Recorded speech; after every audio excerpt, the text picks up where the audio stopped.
All right, this is saying we are live. Hello, hello, hello. Just coming on board this evening. I'll give people a few minutes to get online with us and join us for this great conversation that there has been a lot of excitement about. And I'm very excited as well to be able to talk to our special guest. I can see someone is already in, so we'll give it a couple of more minutes and go ahead and start getting into the conversation. So welcome to our special conversation tonight with Dr. Rheeda Walker, who's here with us to talk about her latest book, The Unapologetic Guide to Black Mental Health, as well as we're just going to talk about some things in general as they pertain to us and our mental health for this month, as it is Mental Health Month, but just things that we need to be cognizant of as we move forward just in life. So for those of you who don't know me, I am Marcy Thomas. I am the founder of Brown Girl Collective that's been around for about 11 years now, and been just spending a lot of time sharing information about beautiful Black women over the years, and took a little hiatus due to some different things that were going on. And then coming back, I made the decision that I didn't just want to share information and share thoughts, but also be about history, but also be able to bring people to you that can talk to us and speak to us about the things that are occurring in our everyday lives, and the fact that there are so many wonderful, awesome Black women that are out here doing things in the here and now. So I see we've got a good crowd joining us thus far. So I'm going to go ahead and introduce our guest. You can already see her lovely face. This is Dr. Rheeda Walker, PhD. She is a tenured professor of psychology in the Department of Psychology at the University of Houston. She is a behavioral science researcher and licensed psychologist who has published more than 50 scientific papers on African-American adult mental health, suicide risk, and resilience. Walker is recognized as a fellow in the American Psychological Association due to her scholarly accomplishments. Dr. Walker has been a guest expert psychologist on TD Jake's national television show, and her work has appeared or been cited in the Washington Post, CNN Health, the Houston Chronicle, and Ebony Magazine. Her expertise has been cited to mentoring doctoral students. Her expertise has been critical to mentoring doctoral students in cross-cultural psychology since 2003. Walker was previously a lead consultant in the statewide African-American faith-based education and awareness initiative in Texas. She conducts workshops and coordinates with churches and other organizations to address emotional wellness. And so tonight I introduce you and welcome Dr. Rheeda Walker, or Dr. Rheeda. And here's her book for you all who may or may not have seen it. Here we go. And this is what we'll be talking about tonight. So welcome, Dr. Rheeda. Thank you. Thank you so much for having me, Marcy. Thank you. Thank you. So, of course, there's so many different topics that we can touch on just about mental health in general, but just one of the things, as we were mentioning before we came on board, I did actually get a chance to read the book, which was awesome. And one of the things that I really could appreciate about the book was you talked a lot about us working together as a collective. And of course, this is Brown Girl Collective, where I'm all about us coming together. But you speak a lot about us being able to fight for our sanity together. What is it about our experience or collective experience as African Americans that you think makes that critical for us as we're seeking to not only get well, but to stay well? Yeah, I think that we have a lot of shared stress. We'll just put it all together as stress. The things that happen in our society that occur just because we have brown skin. Right. And because of that shared experience, it helps to be able to have someone to share the burden of that as well. Because so many times we operate from this individualistic perspective that is more so in our Western society than it is inherent to who we are culturally. Mm-hmm. And so we have to come together more so as a community. I am convinced through my research and through my own reading that when we come together, it's what allows us, or what has allowed us for generations to withstand, the brutality, all the threats, everything that's happened against Black people. But when we move away from each other and we move, out of our communities, we have less of an ability to work together. Right. And that's very true. That's very true. And I may not go in the order of the book, just so you know. She talks about a lot of different things, and just kind of as we converse, things will come up. And actually, let me take a look and see if we've got any comments. Seem like some comments are coming in already. It's just some different folks. Glad to be here for this.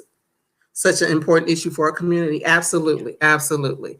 So one of the things, that you touch on a lot, and of course anything that is pertaining to Black people has to do with racism. And you know that, of course, there are some things going on in the news currently. It's a part of our lives all the time, but there have been some specific things that have come up here in the last week or so as it pertains to Ahmaud Arbery. And as we were saying earlier, you and I both have a connection to Southeast Georgia. I actually still live in Southeast Georgia, about an hour and 15 minutes away from Brunswick, Georgia. And Dr. Rheeda is from Savannah, which is about a couple of hours north, and had family members that were in that area. But as racism is such a big thing within our community, and just dealing with all of the things that are going on, what things do you think that we can do as a people to deal with all of the outside pressures and stresses that come from the things that are going on around us that we have absolutely no control over? Yeah, I think there are probably short-term and long-term solutions, because as you said, a lot of the stuff that's happening, it's been happening. It's been going on. And so we'll keep having these same conversations, which is part of what inspired me to write the book, that we're having the same conversations. And I feel like it's time to turn this boat around. But, long-term solutions aside, I think in the short term, it's important for every individual to pay attention to what they have control over. So one of the things that we have control over is that we want to be informed. But a lot of us spend a lot of time, unfortunately, watching the replay of the video, which is unfortunate. And believe it or not, even when we aren't subject to that trauma, the vicarious nature of it. And so as an example, if we're watching the video, I didn't see the video, I couldn't watch the video, but those who do watch it will have, oftentimes, not for everyone, but for a lot of folks, will have sort of residual thoughts and feelings and anxiety about that for weeks and sometimes months. The research shows this. And so in the short term, we can avoid these videos replaying. We already know the story. We've been here. So we can be more active though. So as an example, talking to folks about like, okay, what can we do as an immediate community? What are the things that I have control over? Who do I need to call? Who do I need to write to? Because watching the video vicariously is not helpful. In fact, it can be problematic. Right. And I agree. I'm with you. I'm not one that tends to watch the videos because it's just a lot. There's someone else saying, and me either. I can't watch the videos. Yeah, it's a lot to take that in. It's enough just knowing that these things are going on. And in reading the book, I know that the book was written prior to this happening, obviously, but just so much of what's in the book is immediate because it is unfortunately something that's happening to us too frequently, too often. And these are just the cases that we are hearing about. We know that, and I think it took 2 months before the world really even knew what was going on down in Brunswick. So imagine if things hadn't turned out the way that they did, we may not have heard about it. So we know that there are things happening that we're not aware of. So yeah, I think avoiding all of the videos and some of the commentary is one way to definitely deal with the stress and the pressure that goes along with that. As someone saying, history repeating itself. Yeah, I mean, it is. It's just over and over.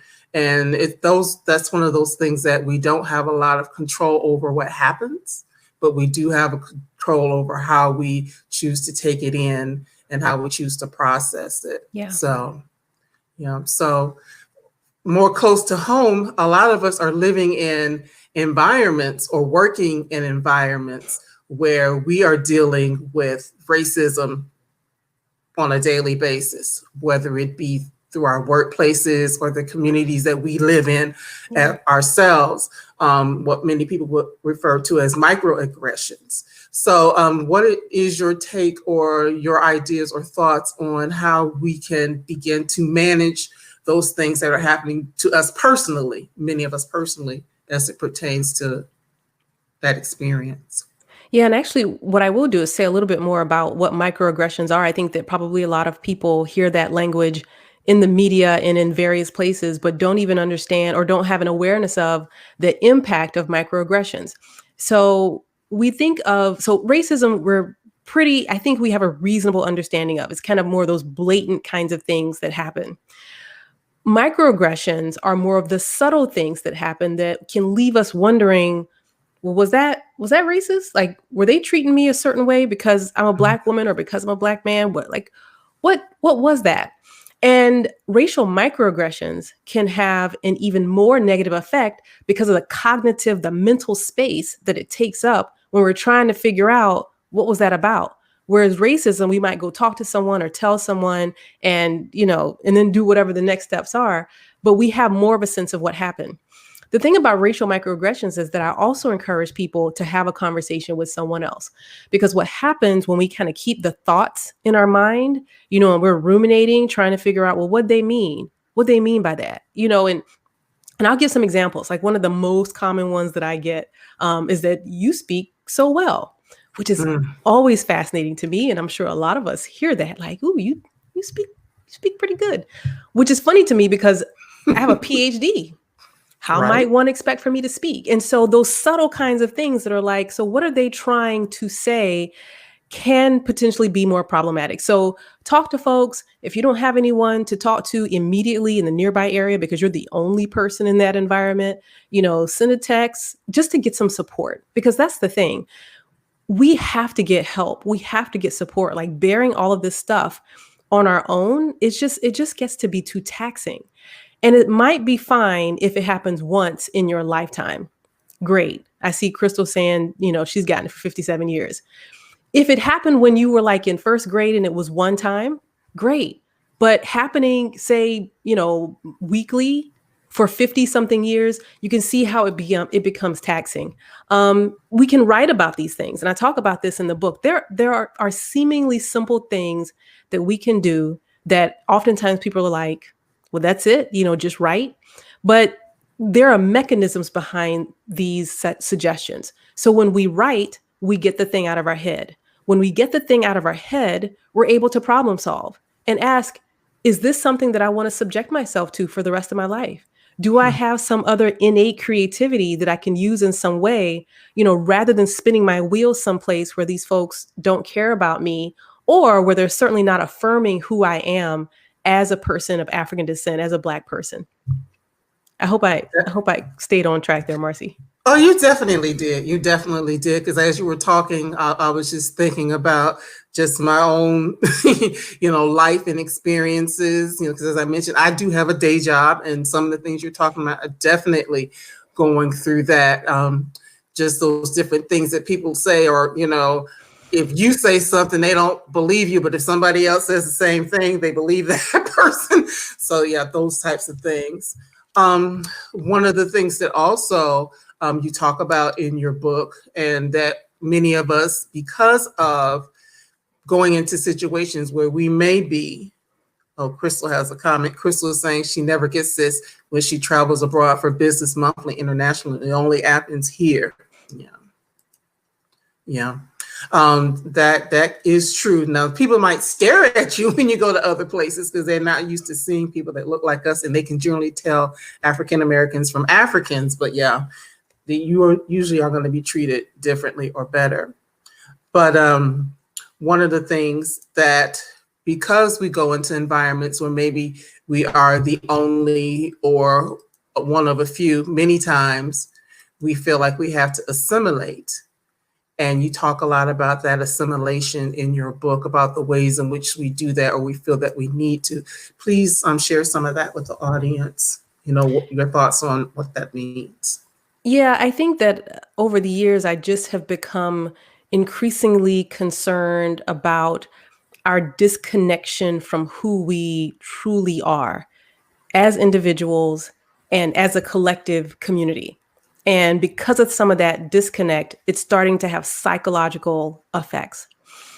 And so what happens is, so it's important for us to make room for who we are, for our own creativity, for our own spirituality.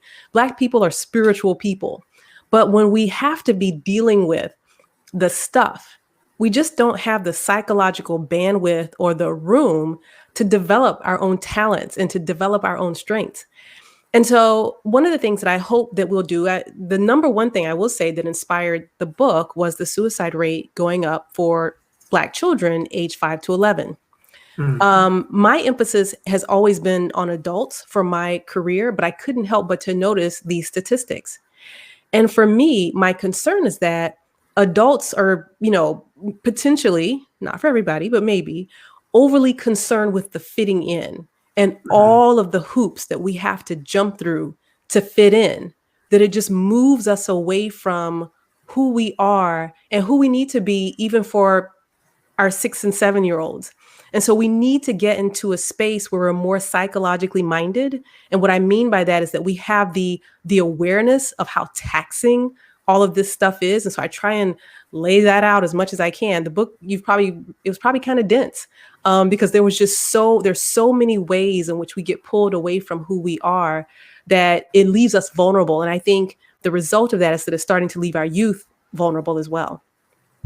Absolutely, and we can segue into the part about suicide. Actually, it's almost going on 2.5 years ago.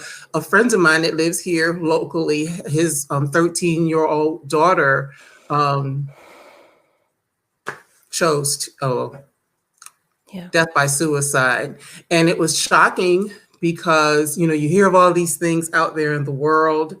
But Yeah. when it's close to home, when it's someone that you know personally, it has a real impact. And like a lot of the other people that you may see out there that's happening with, she was a high achieving young girl. I mean, in track, winning all awards, high achieving student, all of these things. But yet there was something going on that led to death by suicide. So I would like for you to delve a little more into that and what your findings are and what ways that we can help or maybe look for those things that may be happening in our children or our young people.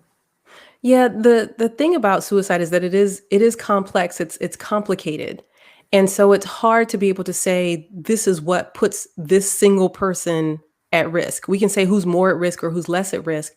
But I think what's more important is to recognize that a lot of people are in pain, and it is that pain that it drives them to attempt, whether or not the attempt is lethal or not. But it's pain, and there are a lot of folks who are walking around with hidden pain, and it's hard, I think, for many of us to be able to reach out to and to be helpful to others because we've got our own pain. And so we have a hard time being there for family members and friends. But if we could do that, then that's what we call it's preventative. So then a person doesn't get to a place when they're in crisis, because once someone gets to crisis, it's really hard to be helpful. And so I want for us to be more proactive in the community about reaching out to one another and just kind of checking in. We can say more about that before we go today, but I even want us to shift away from talking about mental health. I'm glad to see this audience here today because this is clearly folks who the word mental health didn't scare them off.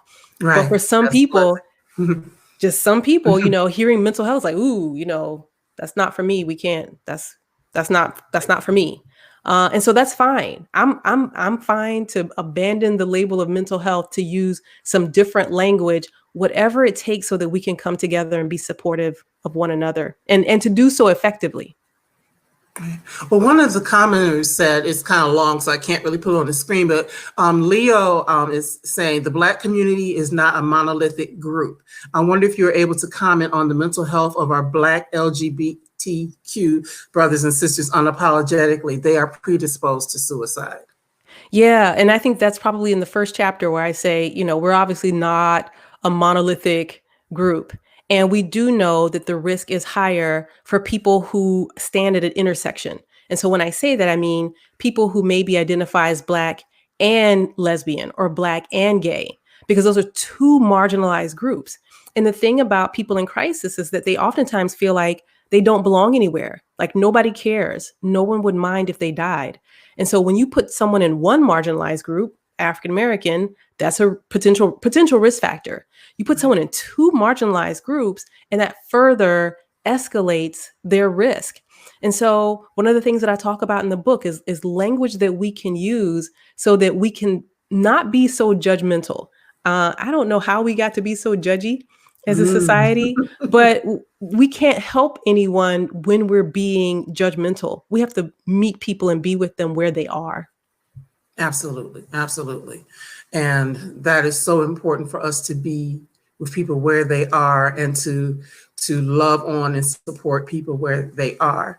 I know one of the things in the book, you talk a lot about our connection with spirituality and getting mental, was going to use the word mental health for right now, mental health services. What role do you think that religion plays in us as an African American community in terms of seeking the help that we need outside of a spiritual or church community? Yeah, it's tricky. It's complicated. I think that on the one hand, with regard to religiosity, it can honestly be problematic. And I'm sure everyone in the audience has heard the stories like, well, just go pray about it and you'll be just fine. And I'm not suggesting that people not pray, but maybe we need to pray for a professional, like pray for a mental health professional, because it's always fascinating to me that with every other important area of our lives, you know, Jesus apparently fed 5,000, you all know, the loaves of bread, but we have restaurants.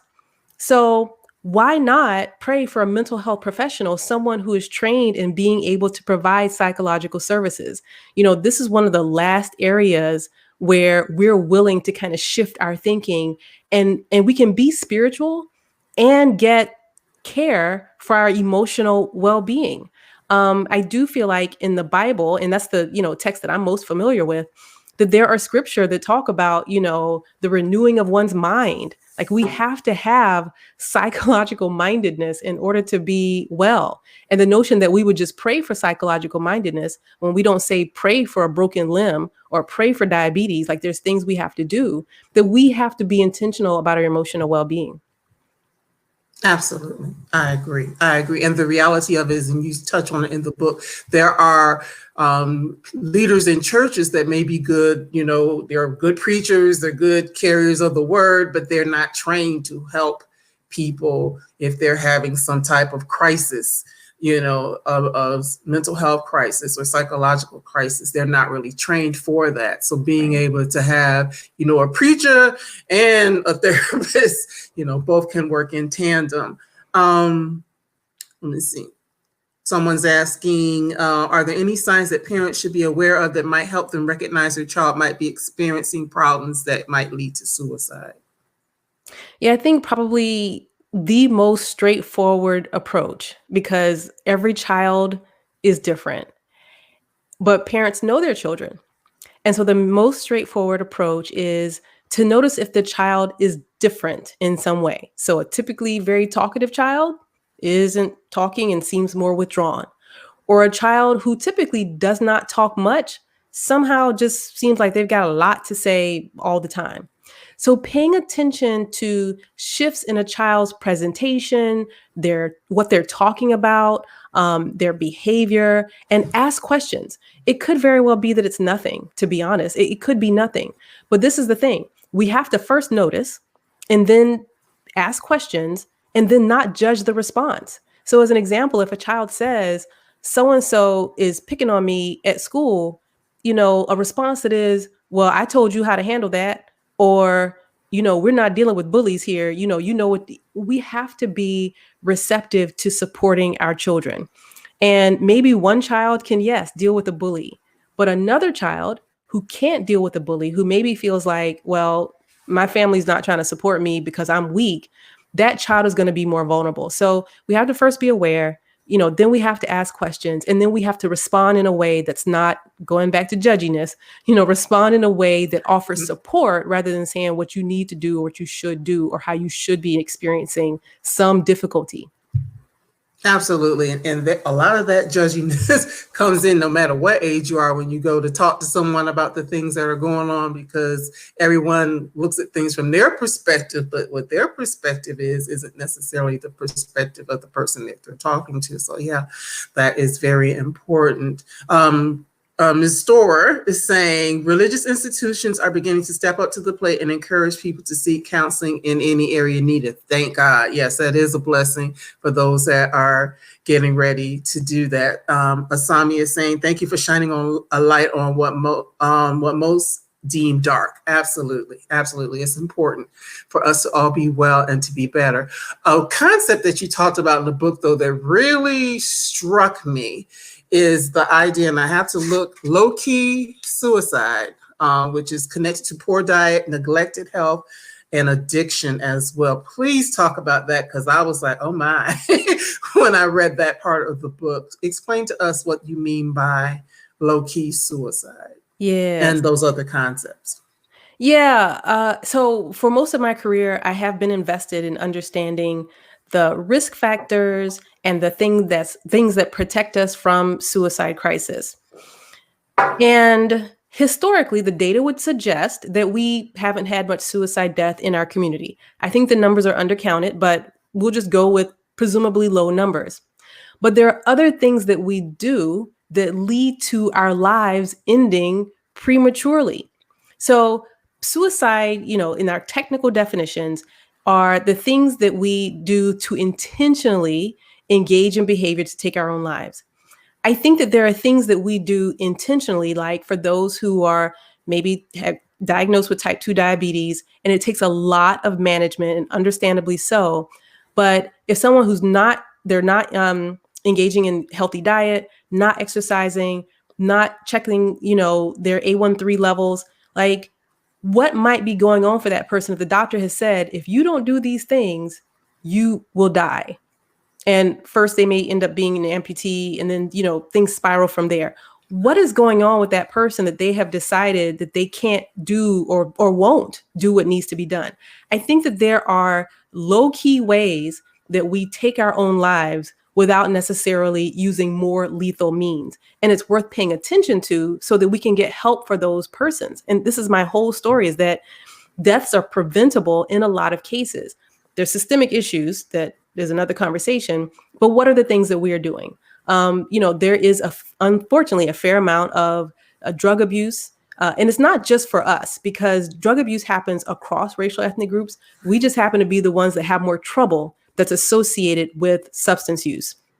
So what's going on for those individuals? What are the psychological problems that those individuals are experiencing that need to be addressed so that we don't see, this mismanagement of behavior? Okay. Thank you for sharing that. Mm-hmm. Someone saying depression is debilitating. Yes.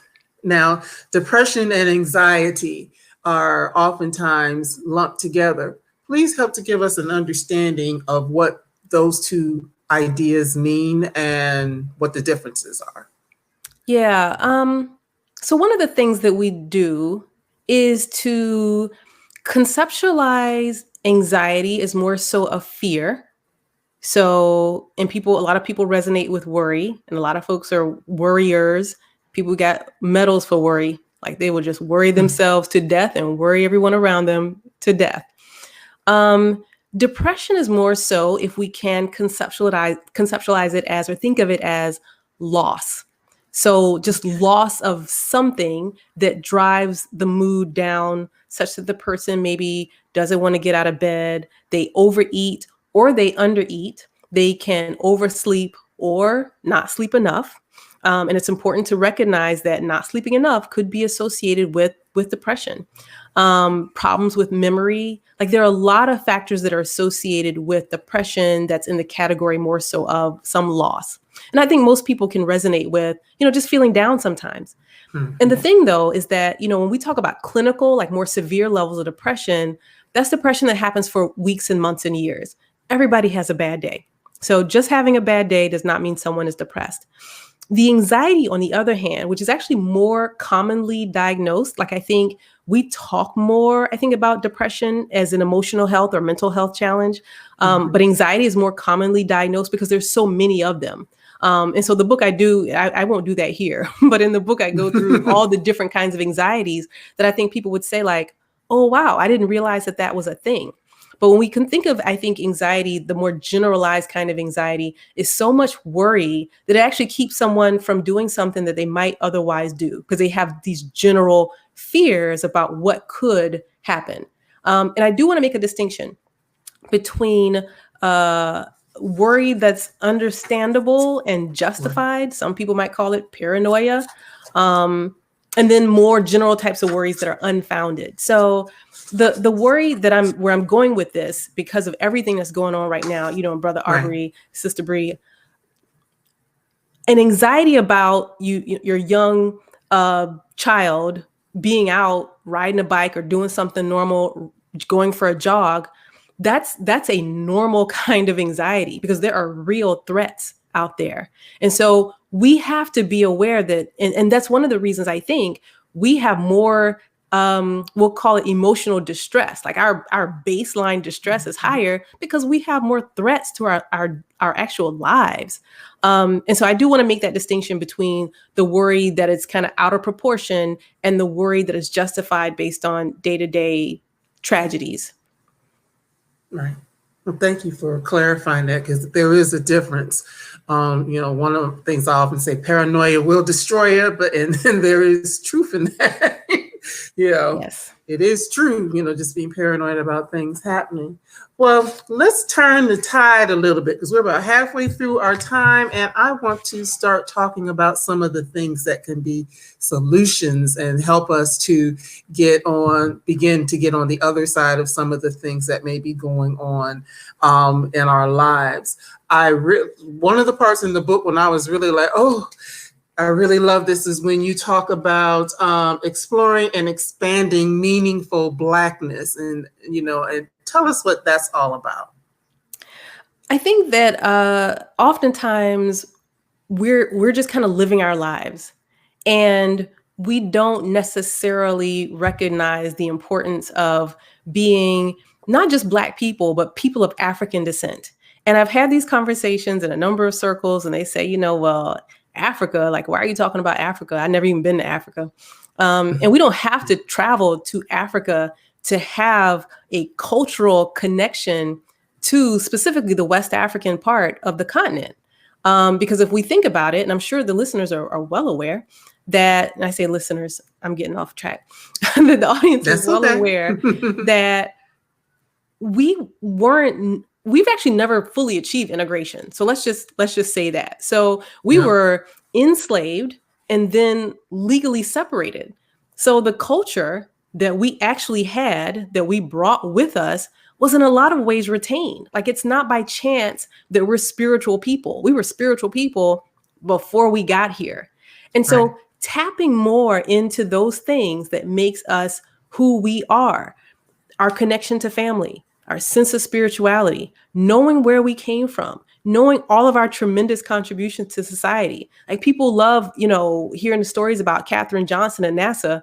There are a number of Katherine Johnsons throughout our society that we need to be ourselves educated about, but also teaching our next generation so we don't lose track of our contributions. Because what ends up happening, and I think, it's fair to say that we see it happening before us, that when we don't recognize our strengths and our talents and our gifts, we end up saying like, oh, that one person who did that special thing, like, oh, that was Black girl magic, or that was Black boy joy. But that's part of who we are. And when we see ourselves as these, as successful, talented people who can thrive no matter what, like what we have come through over the generations, in captivity and now pseudo captivity, like what we've come through, it is mind blowing, but it's because of who we are. And when we can tap into that, I think it'll definitely take this ship in a different direction, because where we're going and is not quite right. We'll just stop there. Right. And that was one of the things about that portion of the book that I really could resonate with, because for any of those who have been following Brown Girl Collective for a long time, the audience grew because I've been sharing stories about outstanding Black women throughout history. And that was my reason for doing that, is because I feel that as a young person, there was a lot that I just didn't know coming up, coming through life. I grew up in a neighborhood where it was, kind of a mixed neighborhood, and we didn't necessarily learn about, there might be those 2 or 3 Black people that they talk about in Black history, but that was about it. So for me, I started doing this as a way for me to learn and to grow and to expand my horizon, to expand my mindset. And instead of me just keeping it to myself, I began to share that with others. So I think that is a good way for us to connect and feel like we are a part of something. Yeah, this is a perfect example. I love it. And Tashawn is saying, yes, we are all of African descent. We all need to be more aware and embrace our beautiful and amazing history so we can continue to move forward currently and in the future. Well said. Yes, you get yes.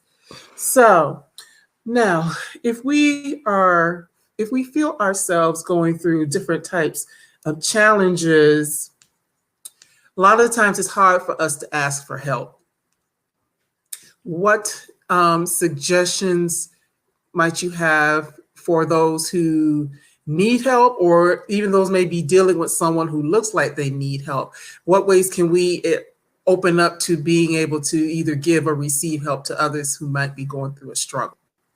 Yeah, well, I'll share one that I guess I allude to in the book, but I didn't say that it was necessarily something that came to mind for me, is that when I think about the length of time it'll take me to struggle with something, if I know someone else who can help me out and they can get it done in 10 or 15 minutes and it'll take me 10 or 15 hours and I'm already tired. And so this is part of my, self-care lifestyle. I'm like, okay, I don't really have time to do this, but let me call so-and-so and see if they can be helpful, if for no other reason than to save myself some time. Now, it might take me some time to get there, but still recognizing that there are other people who have the solutions. And so that's why, again, we need to be in community.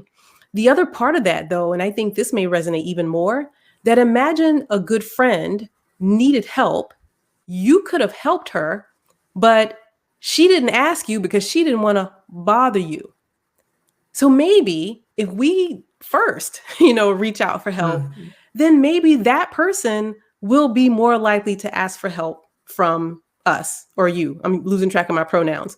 But the reality is, that we have to start to rethink, and maybe we just need to be practical about it. And so the practical part is, if I ask somebody else, I can get this done much faster, and then I can get on to the next thing. And then the other part is, well, maybe I wouldn't want this person that I care about to struggle. And so I would want for them to ask me for help. And I also know how they would feel. So some of our friends, if they find out we're at the house struggling, they're like, why didn't you just call me? Like, how many times have we heard that? Why didn't you just call me? Just go ahead and call. Do something different. Like, so often we just do the same things that we've always done. Right. So just do one thing that's different. Talk to someone in a way to get help. Be non-judgmental when someone asks you for help. Like, just do something different. Because I think one of the things that I know that happens, because I do give a lot of ideas and suggestions in the book, is that it could seem like, oh my goodness, there's so much to change and there's so much to do differently. Choose one thing. Like, right. if everybody will just find the one thing that resonates the most and try and focus on that, then they're already ahead of the game. I believe that 100% without knowing everybody who's following this conversation right now. Right. Well, one of the things, and actually it's throughout the book, but I'm going to bring it up at this point. And a lot of times the problem with knowing if someone needs help or even being honest about the help that you need is the way that we present questions to people. We ask them a question, oh, how you doing? Oh, I'm fine. How's it going? Oh, it's good. in the book, you have a way that we could better speak to one another about the things that are going on in our lives. So I'd like for you to share that with us. Yeah, so I want to completely abandon, and I trust you all to all go on this ride with me, that we're going to abandon the language of mental health and we're going to instead talk about psychological fortitude. And we can call it PF for short. I'll go back and forth, PF, psychological fortitude. And yes, I talk about it throughout the book because what I recognize is it's time to do some things differently. And I am willing to embrace that people hate mental health and don't want to talk about it. Fine. At the end of the day, every single individual needs to be able to function, and we need our minds to do that. And so when I say function, I mean go to work and do your job, or if you're staying at home, being able to take care of the home. If you're a student, being able to go to school, focus, understand what the professor or teacher is talking about, to use that information, to take care of our bodies. So we talked about I talked about diabetes a little bit, to take care of our bodies. And yes, someone did mention about depression being debilitating. If you're depressed, you can't manage diabetes as well as somebody who's not depressed. And that's research. But most importantly, to be able to pursue our life purpose. Every single person was put here for some purpose, to achieve some goal that only they could achieve.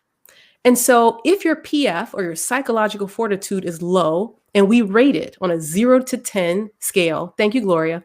We rate it on a 0 to 10 scale. If your psychological fortitude is hovering at a 5 or maybe even a 6 or lower on most days, I don't expect you to be able to work and go to school and pursue your life goals. Like that's not practical. You're barely getting by. And so for people who have psychological fortitude that's closer to an 8 on a 0 to 10 scale, then I'm expecting, an 8, they might want to make some adjustments. They might want to get a little bit more sleep. They might want to ask someone for help. Get a little bit more sleep. And I say that because the research is consistent. African Americans actually have more sleep dysregulation than do other racial ethnic groups. So that's one reason I keep coming back to sleep. Sound like sleep. My mother. No judgment. No judgment. I know she's watching. Oh, she is. Okay. Hey, yes. Mom. Yes, we're talking about sleep. And so, we have to think about, am I able to effectively use my mind to do the things that matter, work, school, take care of myself, pursue my life dreams and goals. Some of us actually have lost track of what we want to do, or we never knew. I mean, because we've been so overburdened by assimilating and trying to fit into a society that's not trying to really embrace us, worrying so much at night that it keeps us up and we sleep 5 hours or less a night. Like so many of us are struggling with our fortitude, our psychological fortitude, that it's hard to just do what we're supposed to be doing. And so rather than saying to someone, Marcy, how you doing? And Marcy saying, I'm good. I'm good. I'm blessed and highly favored. Blessed and highly favored when she's been sleeping 4 hours a night. I don't know, Marcy. But when someone's been sleeping, say 4 hours a night, for most nights, like that doesn't tell you anything. But getting a PF rating where you say, hey, what's your PF right now? And they say, I'm at a 6. Like, oh, okay. And, if they want to say more, fine. If they don't, it's just information. I've seen folks post on my Instagram, like someone shared that they were actually at a 6. And so in my mind, like there's probably some adjustments that they want to make. Mm-hmm. Someone who's operating at a 9 or 10, God bless you. I haven't met that person. And you can say, where are you most days? If, as an example, you reach out to a friend and you ask, they say, I'm just struggling, I don't know, I'm just kind of struggling. And you say, what's your PF? And they say, 4. Then you can say, well, you want to just go get some lunch? Like, you don't have to talk about the issue. If they're at a 4, there's something going on. If they want to talk about it, they will. But at minimum, having the opportunity to connect with you, to get them out of that space that they're in. And then maybe after the meal say, where's your PF now? And they say, it's about a 6. then you know that something that you did was helpful. They might still say they're good, but the difference between a 4 and 6 tells you There's a something difference. more than I'm good. So hopefully that makes sense. I'll get some t-shirts at some point so we can go around asking everybody, what's your PF? All right. Well, I'm going to put some things up on the screen for those who may not have seen it. Nicole, let's say she's enjoying the information. This one is kind of long, so I'll just read it. Shanna says through psychological fortitude, one can determine if they need coaching or therapy. If we break that down exactly, we'll be more productive. And Tawana saying psychological fortitude is a great way to reframe mental health. Thank you, Tawana.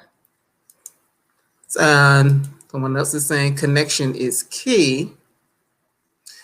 And Patricia is saying that she's struggling with hers. So for those who are struggling with their PF, there are some things that you talk about in the book that could potentially help with that. So please share some of those thoughts or suggestions with us. Well, I will say it will vary for each individual, because I know that, Patricia said that specifically for her, it's going to vary by person. So trying to at least figure out what's going on. I know for me that, yeah, when I'm struggling a little bit more, I probably didn't get as much sleep the night before. And so I'll try to make some adjustments in sleep.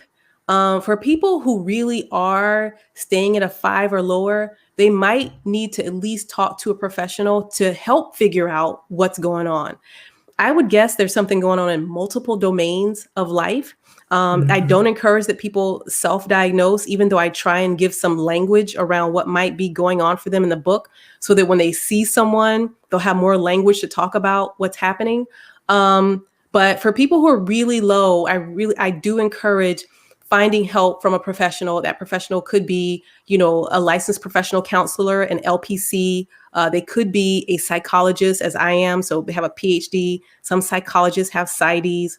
Some people need medication. I know people are sensitive about the topic of medication and don't like it. But for some people, and I am less invested in medication than I am in talk therapy. But for some people, the talk therapy can do but so much, because they've got something going on biochemically that keeps them from being able to get better. So there are things that are, I'll call for people who may be operating at around that 6, paying attention to thoughts. What are you telling yourself? Are you telling yourself, I can't achieve, or I should have higher PF? The word should needs to be removed from the dictionary, because again, being non-judgmental, wherever you are, that's where you're supposed to be. But evaluating, like, what's going on right now? What's keeping me from doing things differently? In our relationships, sometimes we have challenges because we mind read other people. Well, I know what they're thinking, and they're thinking this. Why not ask? Like, let's actually have real conversations with individuals. So paying attention to our thinking. A simple thing, believe it or not, is deep breathing. I love to lead deep breathing exercises when I do workshops, because I think individuals are really very surprised, one, how poorly we actually breathe, and two, how relaxing it is, because it takes us away from whatever the thing is that is stressing us out moment to moment. So when we have these acute opportunities, like these short-term things that happen, we have to be careful about what we're telling ourselves. And then subsequently, we want to be sure to, in the moment, manage our stress. So Marcy, I'm not sure if we're still here because you went away, but the timer's still going.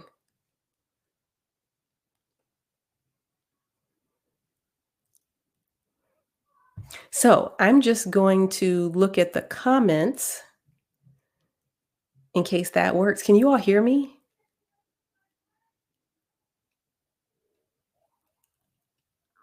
So Anissa Bowen says some people don't like to talk about how low they are because of those will look at them as if they are. And I see lower down where you replace crazy. A lot of people can be judgmental, so you keep quiet.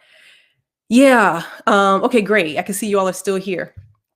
And that is true. Like, a lot of people don't want to reach out to help because they know that the reaction is going to be judgmental. And I would suggest that we know who the people are who are likely to be judgy, right? So we know the people around us. So we have to find the people who are less likely to be the judgy people. The other strategy for people that we know are judgy, and I'll say it in a minute, Karen. The other strategy for people that we know are judgy is to present yourself to them and say, okay, I'm going through something right now. I'm really struggling. I'm having a tough time. And tell them what you need from them. So, do you need them to not offer advice?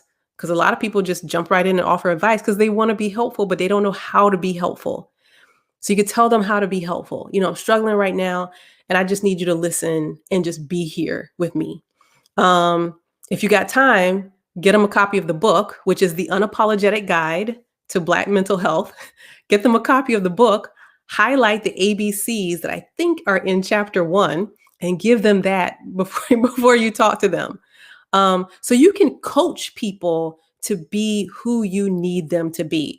People want to be helpful. I truly believe people want to be helpful. They just don't know how. Yes, Allure, you got it.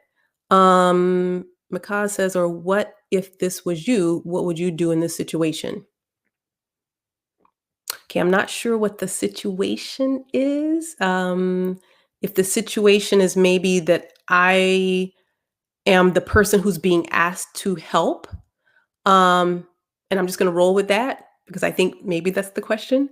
That if someone comes to me and they ask me for help, I think my biggest responsibility is to not judge them and to not be judgmental and to just listen and listen with curiosity.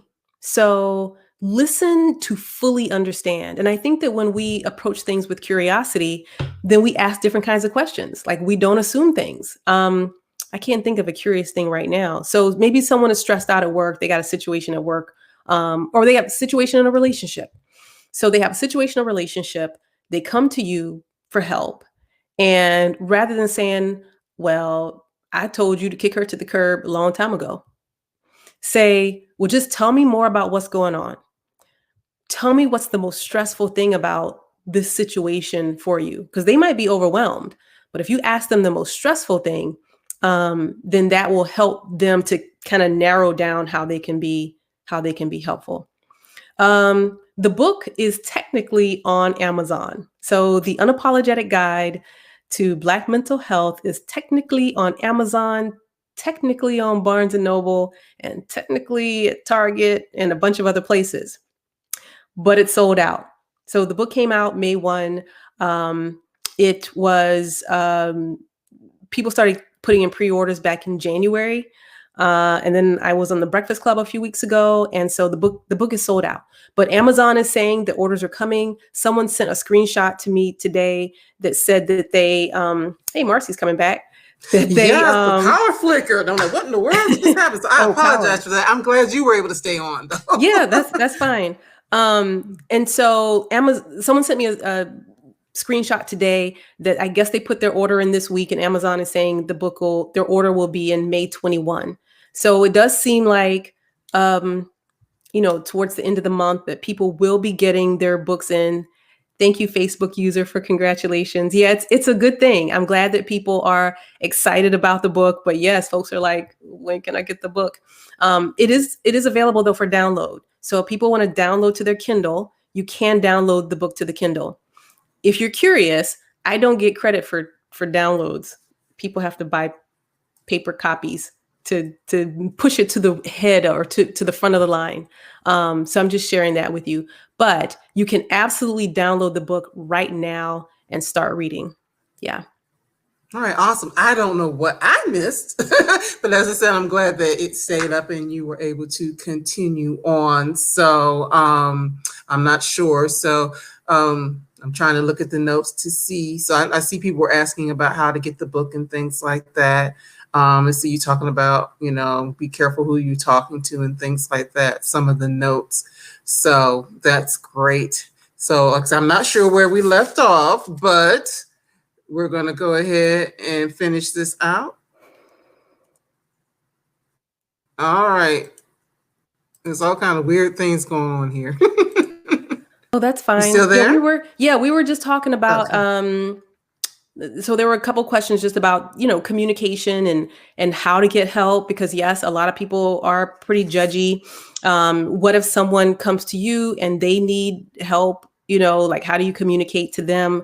And I advise people to approach these conversations, if someone comes to you for help, maybe from a perspective of curiosity. So rather than trying to be helpful, that we Mm-hmm. hear them. And an important, a crucial part of communication is listening.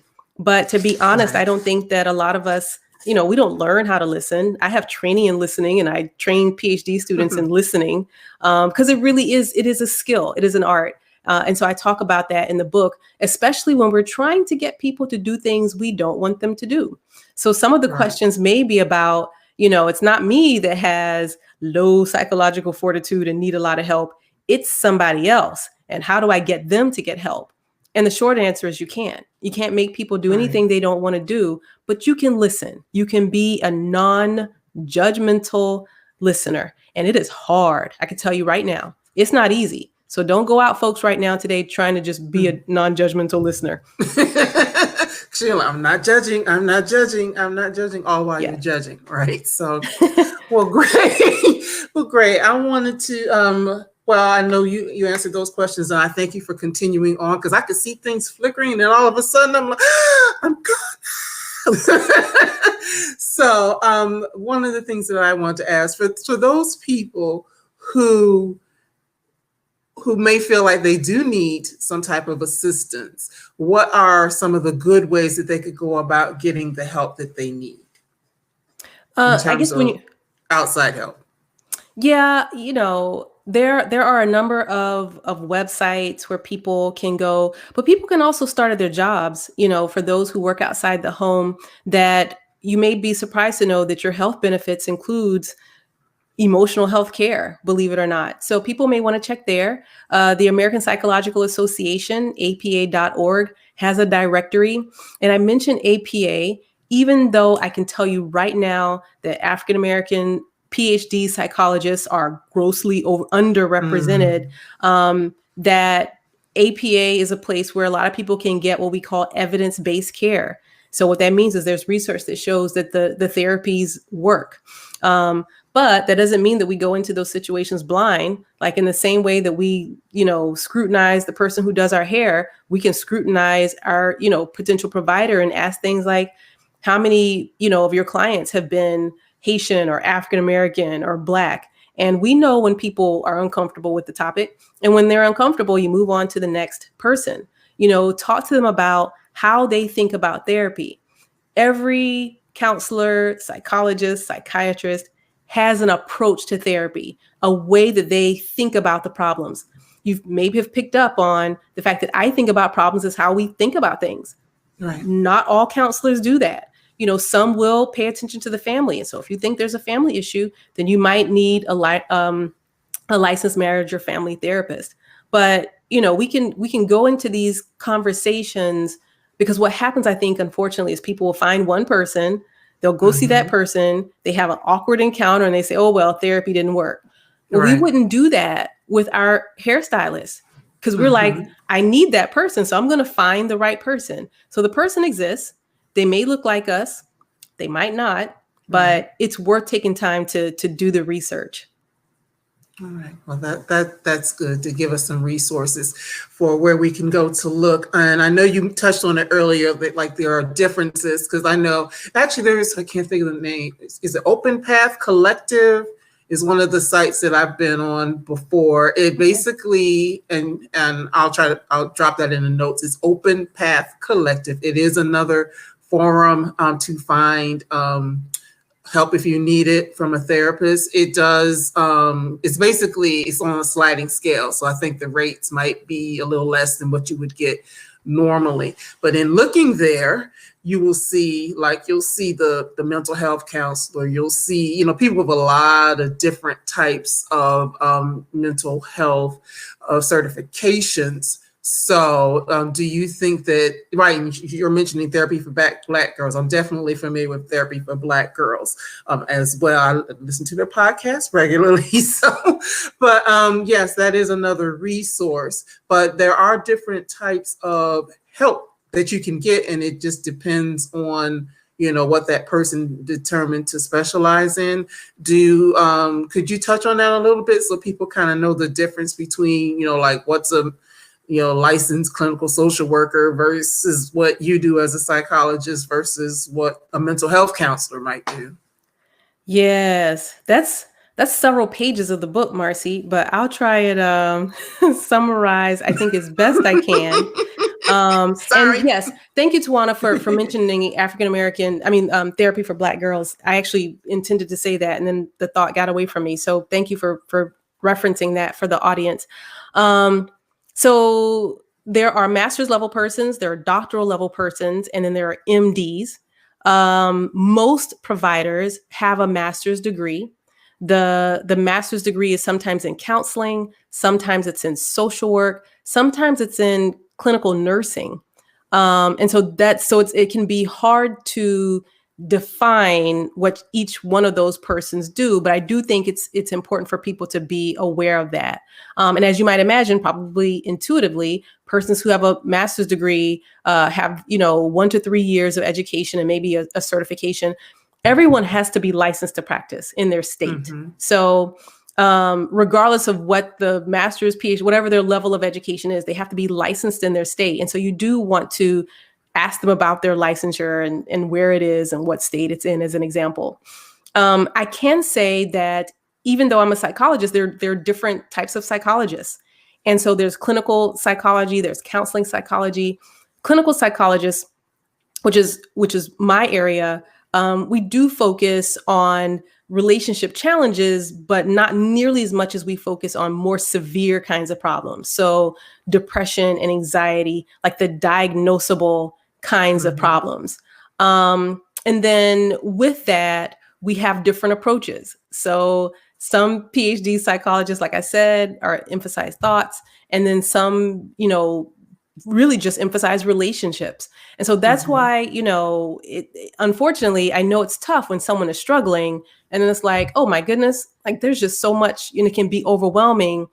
But start with, if you have insurance, start with your job, find out what options there are there, try and come up with a list of 3 people to contact and just ask them, what they do. If you're a person of faith, pray and ask, for clarity of mind, that you find the person that you need. Oh, thank you for sharing that. Someone else mentioned Melanin and Mental Health has a directory as well for Black therapists. Yes. So yes, we've got therapy for Black girls, Melanin and Mental Health, some of the resources that Dr. Rheeda mentioned, and then I mentioned Open Path Collective. I mentioned them specifically because it is kind of like a sliding scale, and for that person who may not have insurance, or the co-pays and things like that, it is a little bit less. And there are African American therapists on there as well. So that's just another resource. Patricia Jackson is saying she has 1 year left to graduate with minor in sociology and a major in psychology. Yay. Yeah. And it helps talking with others in my circle of veterans.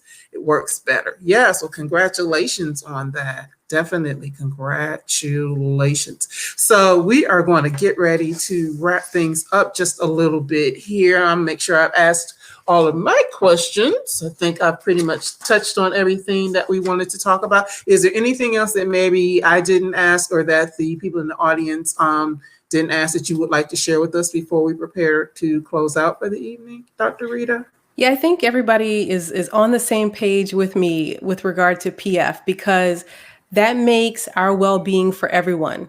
I made a video on YouTube recently where my uncle talked about like, oh, I thought this book was for certain people. Like, no, like we all need our minds intact and we need to be intentional in doing our self-assessment. When we wake up in the morning, how am I feeling? Am I at about a 4? Maybe I need to go back to sleep. Maybe I need to stay in bed. Am I feeling like an 8? Then good. But if I'm at a 4 or 5, like, what do I need to do? So we all need to be mindful. of where we are and what adjustments we need to make so that we can have peak or maximum psychological fortitude. Well, thank you. Thank you so much for that. So I know a lot of things have changed, of course, and we're still in, dealing with being quarantined. And well, some places are, some places aren't so much. But what things do you have coming up for yourself during this time, or things that might be forecasted out further? Of course, we know everybody's going to go buy the book, and that's been scrolling the whole time. You can either go to our website, or the website will point you to the places where you can purchase it as well. But what things do you have coming up, Dr. Rheeda, that we can be on the lookout for? Yeah, my schedule has gotten a little bit out of control, so I can't even keep up with all of the commitments that I have. But I am, just speaking with a number of different groups and trying to get the word out about psychological fortitude, so we can do some things differently. And trying to get some more tools in the hands of the people who need it. So I'm so glad that I could be here with the collective, so that we could have a thoughtful conversation. I do appreciate all of the questions and the comments. I thank you guys for keeping it going while I was dealing with power outages here. So, No problem. Tashawn is saying, thank you, my sister's powerful and impactful. Thanking me for creating BGC. Dr. R, thank you for sharing knowledge. Let me see. I think my PF just went ND. I'm not sure, and we don't know what that is, Patricia. We don't know what that is. We hope it's good, though. We hope it's good because you're excited. That people are appreciating us. That's just great. So I thank you once again, Dr. Rheeda. I reached out to you. Actually, let me tell you what sparked me to reach out to you. As you know, we have the BGC Book Club, which is a subset of Brown Girl Collective. And our first book that we read actually, we did this discussion last Monday, was Terry McMillan's new book, It's Not All Downhill From Here. And in the book, it talks about, a woman who's aging and the things that she's going through. But in that story, there was a lot of discussion about mental health with different people, different characters in that book. And I'm like, it is Mental Health Awareness Month. There is this new book that came out. So this is kind of a follow-up to the things that we talked about through that book discussion, as well as to put this conversation out to a wider audience who, we all need this information, because information is power. And the more that we know and the more that we can share with people who look like us, that we can trust you. We know you got our backs, that's just a good thing. So I appreciate you for being willing to come on and working through your busy schedule to fit us in, and look forward to talking to you more in the days ahead. So thank you. Thank you so much. Thank you. Thank you for having me. And if folks don't follow me yet on Instagram, I'm there. I post videos, and I do post, whatever I have upcoming. So again, you all might be able to keep up with my schedule a little bit better than I can. Yeah, I understand that. And speaking of schedule, before we close out for the night, I do want to share what's coming up with us next. If you're in the book club, you already know, but if you're not, I want you to save the date. I didn't put the date, shame on me, but the date is June the 1st. The BGC Book Club is going to be reading, or is in the process of reading, Coming Full Circle: From Jim Crow to Journalism by Wanda Smalls Lloyd. So that book discussion is coming up on June the 1st. You can click the link to get into the book club, and let me put that up for you to see that. If you're on the Brown Girl Collective page, you should see that, where you can join. But if not, this is how you can get to the book club and go in and join and be able to be a part of that next discussion and other discussions that are forthcoming, because I have a full schedule planned for the readers for the rest of the year and beyond. What's your Instagram handle? Leo is asking, Dr. Rheeda. Yeah, it's Dr. Rheeda Walker. So Dr. period Rheeda. Well, it was on the screen. Rheeda spelled RHEED, as in Diamond A, Walker. All right. So thanks again, everybody. Thank you so much for joining us. Thanks for your being willing to come on and to ask questions and to be transparent in those questions that you're asking. And go get the book. I got mine. Go get it. It's good reading, and you will see yourself and people that you know in the book, and it will help you to get your PF up, as well as give you some good tips on how to, move forward and help not only yourself but those that you love. So thanks so much for joining us tonight. Everybody have a good night. Stay safe. Wash your hands. Wear your mask. All of the Love you. above. All of the above. Have a good night. Take care. All right. Bye-bye. Good night, everybody.